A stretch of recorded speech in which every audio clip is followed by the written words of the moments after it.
नमस्कार दोस्तों, आपका स्वागत है शिक्षक समाचार में। आइए दोस्तों जानते हैं आज का मुख्य समाचार। राष्ट्रपति जी ने दे दी मंजूरी, बिहार के छात्र छात्राओं और शिक्षक कानून में किया गया बड़ा बदलाव। वीडियो शुरू करने से पहले अगर आपने अभी तक इस चैनल को सब्सक्राइब नहीं किया है तो दोस्तों इस चैनल को सब्सक्राइब कर लें ताकि सबसे पहले न्यूज़ आप तक आसानी से पहुंच सके। आइए दोस्तों जानते हैं विस्तार से।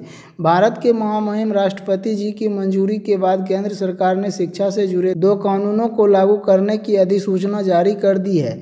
इन कानूनों को संसद में पिछले दिनों पारित किया गया था। इनमें एक कक्षा के अधिकार कानून के तहत कक्षा 5 एवं 8 में बच्चों को फेल करने से संबंधित है, जबकि दूसरा शिक्षक प्रशिक्षण संस्थानों को पिछली तिथि से मान्यता देने को है। शिक्षा के अधिकार कानून में संशोधन के तहत अब यह प्रावधान किया गया है कि कक्षा 5 एवं 8 में बच्चों को फेल किया जा सकता है, जबकि पहले 8वीं तक किसी भी छात्र छात्राओं को फेल करने का कानून नहीं बना हुआ था। लेकिन फेल नहीं करने के कानून से यह पाया गया कि बच्चों पर इसका नकारात्मक असर हो रहा है। इसलिए नए कानून के तहत कक्षा 5 एवं 8 में अब परीक्षा ली जाएगी।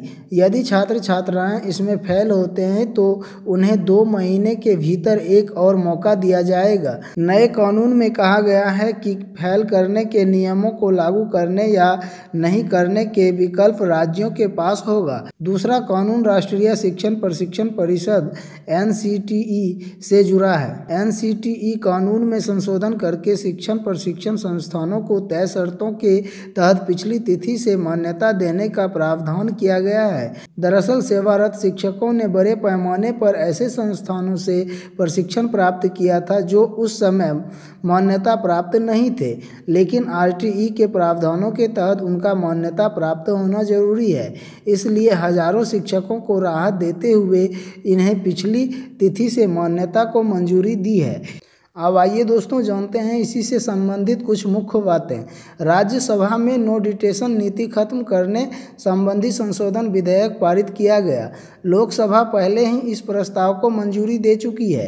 22 राज्यों ने इस पॉलिसी के कारण शिक्षा का स्तर गिरने की बात कहते हुए इसको खत्म करने की केंद्र सरकार से मांग की थी। इसके बाद अनिवार्य शिक्षा विधेयक में संशोधन विधेयक लाने का निर्णय लिया गया था।